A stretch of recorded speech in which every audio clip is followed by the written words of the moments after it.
Hi நண்பர்களே, நலம் 360 சேனலுக்கு உங்களை அன்போடு வரவேற்கிறேன். இன்றைக்கி நம்ம வீடியோவில் எதை பற்றி பேச போகிறோன்னா, நம்ம ஊரில் தானாக வளரக்கூடிய ஆனால் அதோட சுவையின் காரணமாக பலருக்கு பிடிக்காத ஒரு காய்கறி பற்றி தான் பேச போகிறோம். அதுதாங்க சிறிய பாகற்காய்.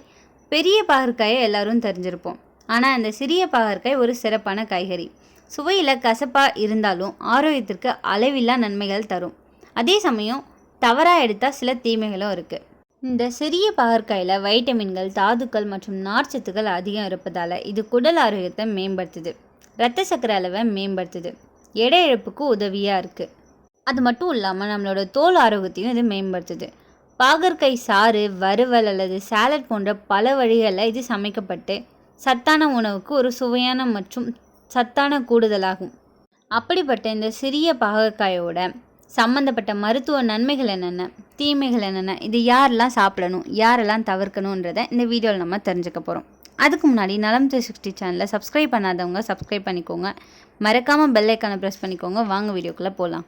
இந்த சிறிய பாகற்காயில் vitamin C, vitamin B1, B2, B3, magnesium, folate, துத்தநாகம், பாஸ்பரஸ், மேங்கனீஸ் மற்றும் நார்ச்சத்து போன்ற அத்தியாவசிய ஊட்டச்சத்துக்கள் நிறைஞ்சிருக்கு. இதில் உள்ள நார்ச்சத்து குடல் ஆரோக்கியத்துக்கு நல்லது மற்றும் குடற்பழுக்களின் பிரச்சனைக்கு இது நிவாரணம் அளிக்குது. பாகற்காய் இரத்த சர்க்கரை அளவை கட்டுப்படுத்த உதவுது. அதனால் சர்க்கரைக்கு ரொம்பவே உதவியாக இருக்கும். உடல் எடையை குறைக்க விரும்புகிறவங்க இந்த பாகற்காய் ரொம்பவே உதவியாக இருக்கும்னு சொல்லலாம். தோல் ஆரோக்கியத்தையும் இது மேம்படுத்தும். இந்த சிறிய பாகற்காயில் விட்டமின் சி, விட்டமின் ஏ நிறைஞ்சிருக்கு. ஃபோலேட், பொட்டாசியம், இரும்புச்சத்து ரொம்பவே அதிகமாக இருக்குது. நார்ச்சத்து அதிகம் இருக்கிறதால ஜீரணத்துக்கு உதவும். ஆன்டி ஆக்சிடென்ட்கள் உடல் நோய் எதிர்ப்பு சக்தியை அதிகரிக்கும். சர்க்கரை நோய் கட்டுப்பாட்டில் வச்சுக்க இது உதவியாக இருக்குது. பாகற்காயில் உள்ள மோமோடிசின், கரண்டின் என்ற இயற்கை வேதிப்பொருட்கள் இரத்த சர்க்கரையை குறைக்கும். பாகற்காய் ஜூஸ், குறிப்பாக சிறிய பாகற்காயோட சாறு இன்சுலின் போலவே செயல்படும். தினமும் காலையில் வெறும் வயிற்றில் பாகற்காய் சாறு குடிப்பதால் டைப் 2 சர்க்கரை நோய் உள்ளவர்களுக்கு நல்ல பலன் கிடைக்கும். ஆனால் மருந்து உட்கொள்ளும் நோயாளிகள் அளவுக்கு மேலே எடுத்தால் ஹைப்போகிளைக்கீமியா ஏற்படும் அபாயம் இருக்குது.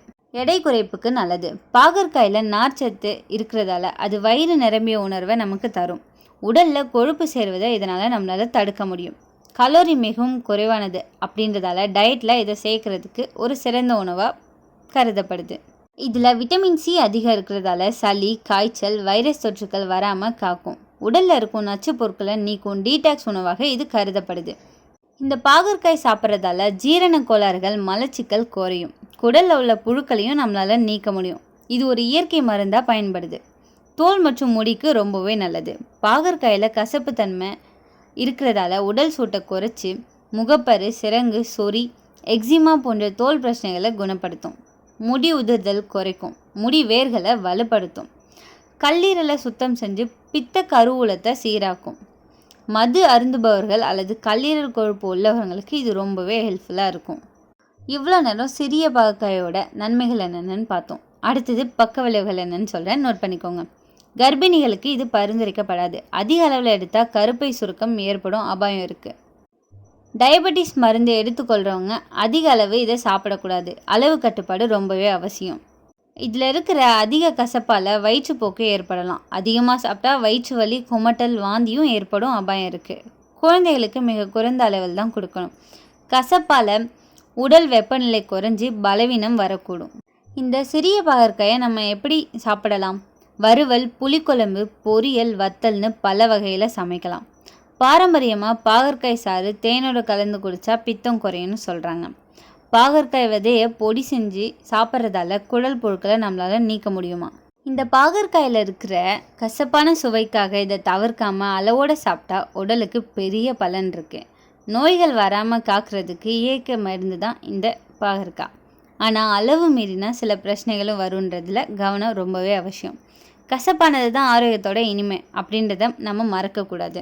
எத்தனை பேருக்கு பாகற்காய் பிடிக்கும்னு கமெண்ட்டில் சொல்லிடுங்க. இந்த வீடியோ உங்களுக்கு பிடிச்சிருந்துச்சுன்னா லைக் பண்ணுங்கள், ஷேர் பண்ணுங்கள். மறக்காமல் நம்ம சேனலை சப்ஸ்கிரைப் பண்ணுங்கள். இன்னொரு அற்புதமான வீடியோவில் உங்களை சந்திக்கிறேன். பை.